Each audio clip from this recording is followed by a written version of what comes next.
as the plan of President Bola Ahmed Tinubu in using Atiku to destabilize the ADC in order to make his Excellency P2B not to run for 2027 election. His next move was using a group of people in meeting Goodluck Jonathan, trying to make him to contest in the 2027 general election, claiming that they have 10 million votes for him.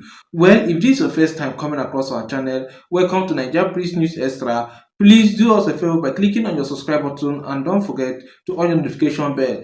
I would love you to sit tight to watch this video to the end and pay serious attention because I want to share an eye-opening information to every Nigerian who doesn't understand what is happening in the Nigerian political system by unmasking the agenda of President Bola Ahmed Tinubu in making sure that His Excellency P2B did not run in any political party. And I will also share what Rufai Oseni of the Right TV have to say about Tinubu's plot. Please pay serious attention and don't forget to click on your subscribe button if this is your first time. To urge you to run for the 2027 presidential election to save Nigeria from the impending collapse. Your Excellency, we have over 10 million supporters nationwide, members of this coalition. We are 10 million. Given our historical cowardice, some of the indices that they had factored into their calculation didn't hold true. For instance, Jonathan did not find the courage to stand against Buhari in 2015. He walked away. That was not African. The average. He didn't find the courage. He didn't find the courage. What did you expect him to do? Would you have seen an Obasanjo walk away? It had to be a Jonathan to walk away. That's the first person in Nigeria who could not even guarantee his own election. He didn't win. Since when has that mattered? Did Tinubu win? Please, before we continue, do me a favor by clicking on your subscribe button. Just the only way to encourage and support us. Did Buhari win in 2019? Who won in 2019? I actually believe that Atiku won. I didn't vote in that election cycle. I wasn't partisan, but I believe that Atiku actually won that election cycle. But you have a situation where Jonathan was so... People would like to say that he was a peaceful man. I don't think he was a peaceful man. I think he was just a coward. Was he bullied out of power? More or less. Jonathan was a colorless person who became vice president because the president was comfortable with him in that office. He didn't feel threatened. The man did not come across as somebody who was ambitious to become the president. So he became president in his own right. I think that was in 2011. In his own right. Remember, that was when they brought us the story of the shoeless man.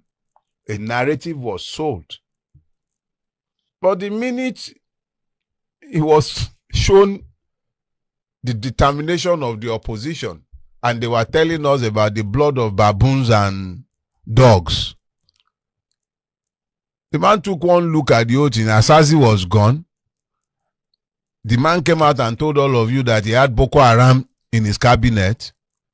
All the man wanted to do by 2015 was go back to his village in Yenagoa and enjoy his loot in peace. The Nigerian press had thoroughly demonized him, decimated his character in every way. The propaganda was vile. But the man also knew that those who were looking to get him out of office were not going to stop at anything. He was not unaware. All this one that Baraje was telling all of us years later, after the fact, about the importation of terrorists. Jonathan knew.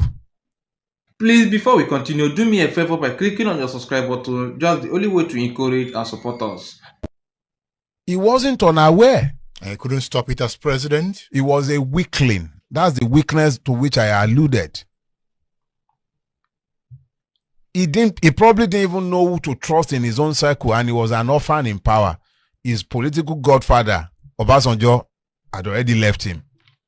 Can a president be an orphan? In Nigeria, when you have a system that is not rule-based, you can be a man in power and be powerless.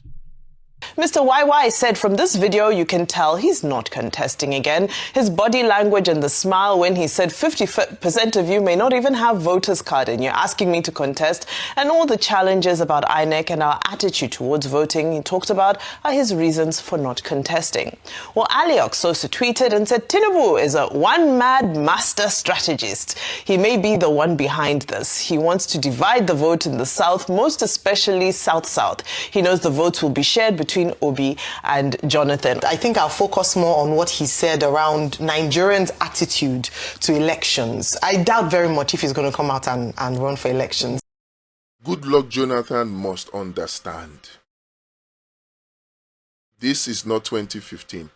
Nigerians blame him for being too weak to allow an APC under Buhari to take over power. If he was not weak, if he was not a president that was called an accidental civil servant, a president who had power but didn't know what to do with it, if he were not that president, will a Buhari get into power?